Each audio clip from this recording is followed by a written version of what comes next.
कर्नाटक की हम बात कर लेते हैं। बड़ी खबर कर्नाटक के शिवमोगा से है, जहां बजरंग दल के कार्यकर्ता हर्षा की हत्या के मामले में अब तक 3 लोगों को गिरफ्तार किया जा चुका है, जबकि 2 आरोपियों की तलाश अभी भी जारी है।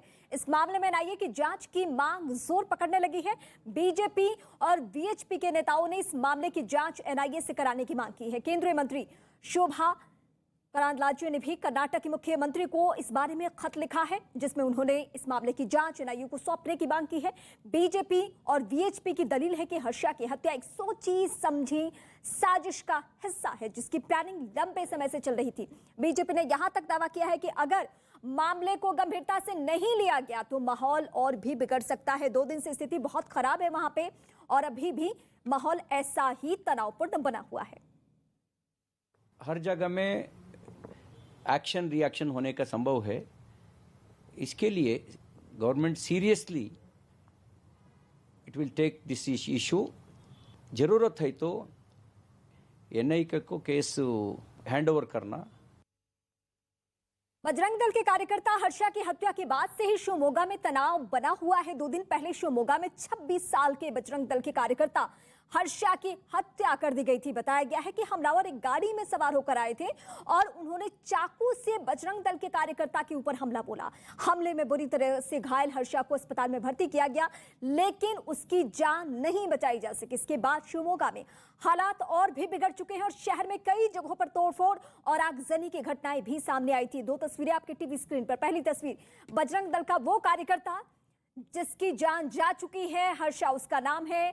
और दूसरी तस्वीर, इस घटना के बाद हालात तनावपूर्ण हो चुके हैं, माहौल बेहद खराब है। इस बीच बीजेपी और वीएचपी ने यह मांग की है कि जल्द से जल्द कार्रवाई की जाए, जांच एनआईए की टीम करे। और शिवमोगा में रात में रुकेंगे मंत्री केसी नारायण गौड़ा और रात में राउंड पर भी निकलेंगे। रात में लगाया जाएगा कर्फ्यू। इस तरीके से खबरें निकलकर सामने आ रही है। और आपकी टीवी स्क्रीन पर जो तस्वीरें हैं वो हर्षा के परिवार की है।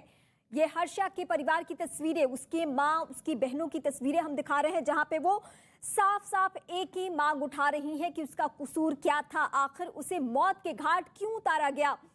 ये सवाल उस परिवार के हैं जिस परिवार का हर्षा था।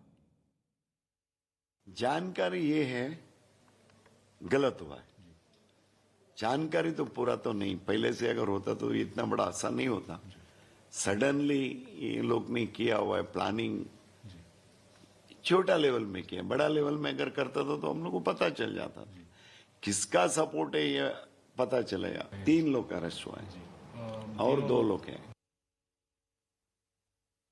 हर्षा की हत्या से परिवार में मातम पसरा हुआ है। परिवार के लोगों का कहना है कि हिंदू समर्थक होने की वजह से हर्षा की हत्या कर दी गई। उन्होंने इस हत्या में शामिल आरोपियों को कड़ी से कड़ी सजा देने की मांग की है।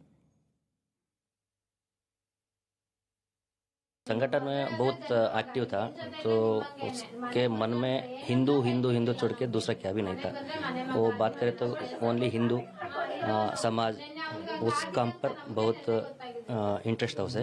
ऐसा होता करके किसी भी मालूम नहीं था। सडन शॉक है सर। गवर्नमेंट को कुछ डिमांड करेंगे क्या? नहीं, ऐसा बच्चे के लिए हिंदू होना का तो वो क्या हुआ उसका फैसला वैसा ही देना। बजरंग दल के कार्यकर्ता की हत्या के मामले में बीजेपी ने जांच की मांग करते हुए इसे राजनीति से जोड़ दिया है। बीजेपी नेता दुष्यंत गौतम ने कहा है कि कुछ लोग कर्नाटक में माहौल बिगाड़कर राजनीतिक वोटियां सेकने का काम कर रहे हैं। ये देश के अंदर जो अपने आप को लिबरल जो कहते हैं ना, सूडो लिबरल्स, ये उनका दोगलापन आप देखिए। लड़का जिसने यूनिफॉर्म सिविल कोड की मांग करी, उसने अपनी